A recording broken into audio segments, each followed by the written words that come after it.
Right then, so is this the best deck to come out of Rebel Clash? You know what, it's hard for me to say no. Let's have a look at the list.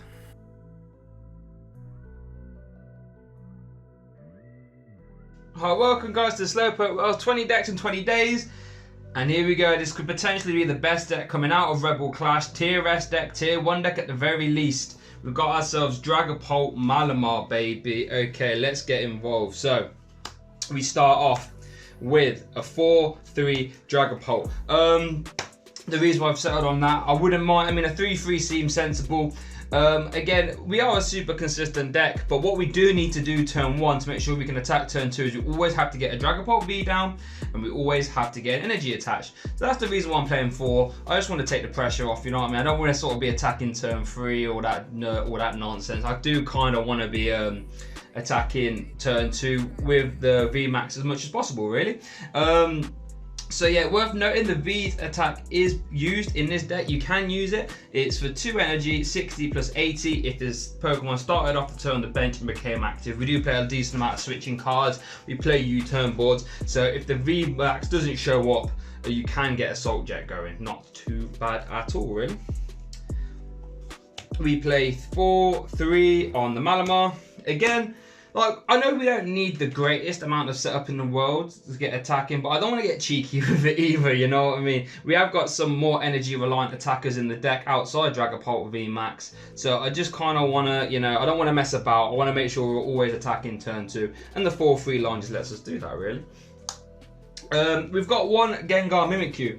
Gengar Mimikyu is just really nice just for that Horror House, really. Like, if you can sort of combine a turn 1 going second Horror House, you know, into a Dragapult VMAX next turn, that's just insane, because you're basically stopping them. You're stopping them playing a turn, so it gives you like an extra 5 damage count or sprinkle on the evolution basics. It's nuts. Like, it honestly feels dirty if you can pull that combo off, guys.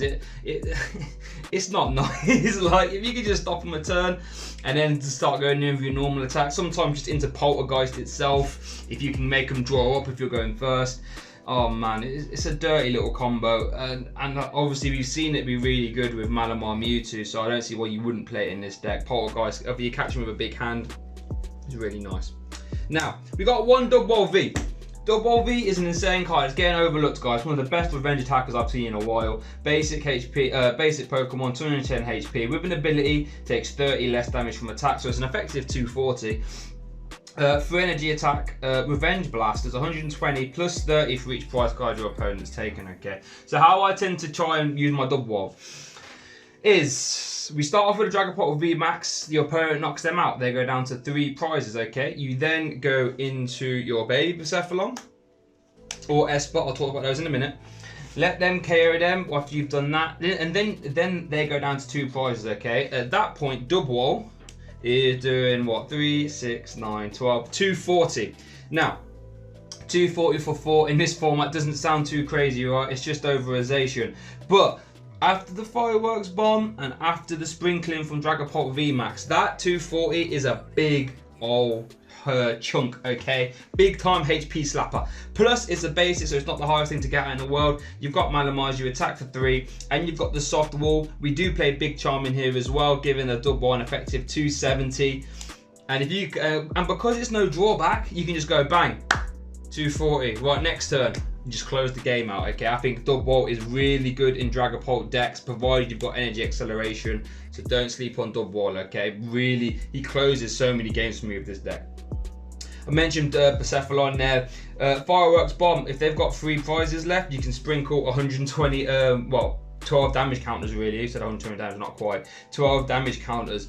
If they don't kill Persephone for whatever reason, you can sprinkle it again. Like, we're hitting the bench so much with this deck. I think you'd be nuts to not play Persephone, provided we've got Malamars in there as well, okay? So, just really nice.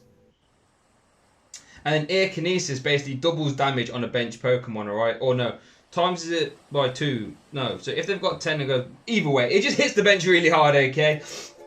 20 damage to one of your opponent's bench Pokemon for each damage counter on it, okay? So you just, with the sprinkle, you just detonating stuff on the bench. Nothing is safe on the bench against this deck. It's actually And it changes how you have to play against it, because like you have to think, if you're an ADP player, am I putting down Jirachi? Am I actually doing that? There's a very good chance they ain't going to survive very long. So just changes how they play, and it's always nice to have in your back pocket, because obviously you do your 1-foot. If they try and harden the bench, you just be like, not anymore, fella. So yeah, Kinesis Espurr is really nice.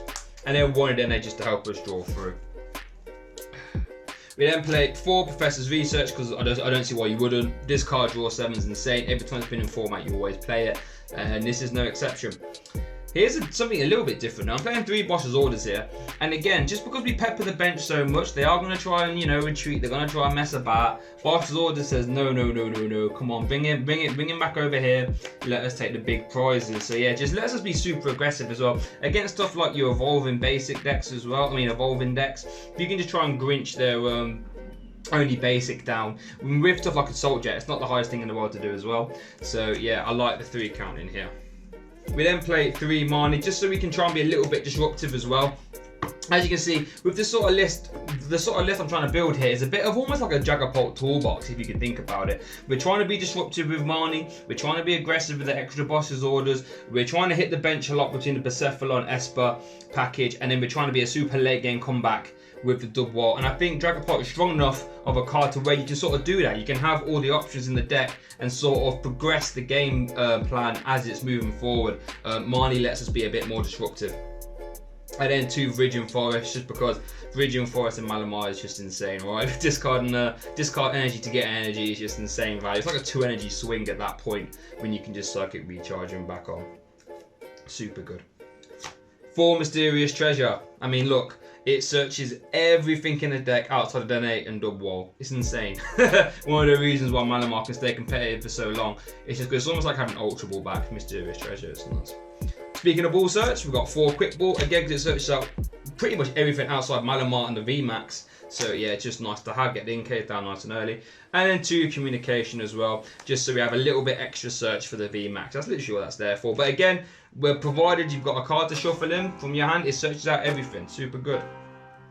3 Switch. Now the reason we play 3 Switch is to just try and maximise the horror house, really. Just because, I mean, if we lead Gengar, it's insane. Chances are we're not going to do that. So the Switch just lets us try and get that off more. Like I mentioned earlier, 2 Big Charm. Takes our Dragapult VMAX up to 350 HP. Takes our Dubwool up to 240, and then takes our Gengar Mimikyu up to 270, okay? Just nice. It's just, again, stuff like Mirror as well. I think it also gives your Malamar's more HP. Something to think about. It means they can't just sprinkle the same one twice. 2 U-turn board. Now, not as good as Air Balloon, okay? And the reason why I'm playing U-turn board over Balloon is because I'm respecting Tool Scrapper. If Tool Scrapper doesn't get played that much, you can go back to Balloons. Obviously, Balloons gives you a Malamar's free retreat. But until that's proven, I'm going to have to set on U-turn board. So obviously, U-turn board, if it gets right, it comes straight back to your hand. The difference, the sort of drawback to that is though, it doesn't give Malamar's free retreat.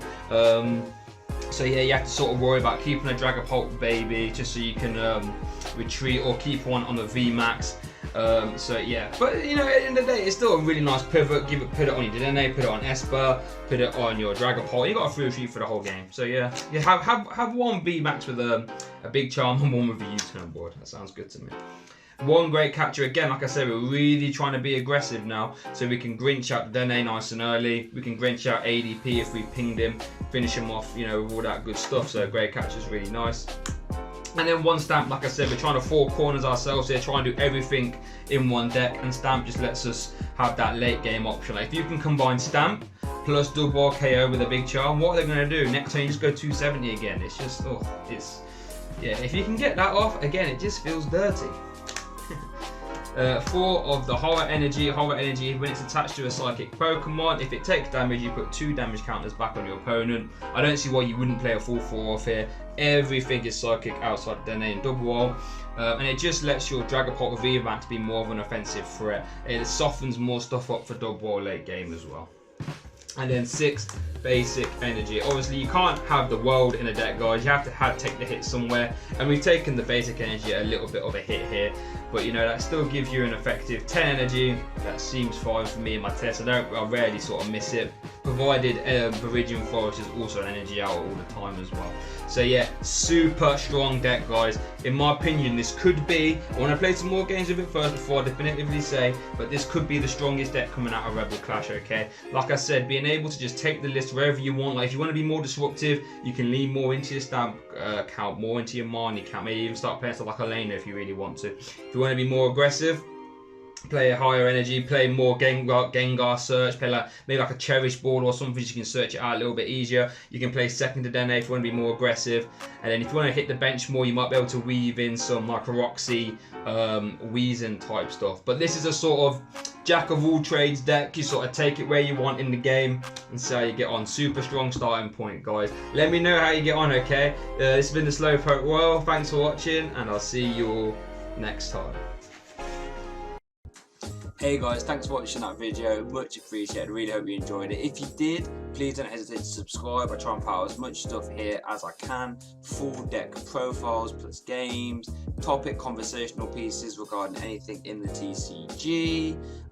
Check out my Twitter, check out my Facebook, that's where you get most of the updates, sort of see what's going on behind the scenes, all that good stuff. Also check out the SoundCloud for the full bi-weekly podcast. If you're interested, if you like the conversational pieces, go check that out.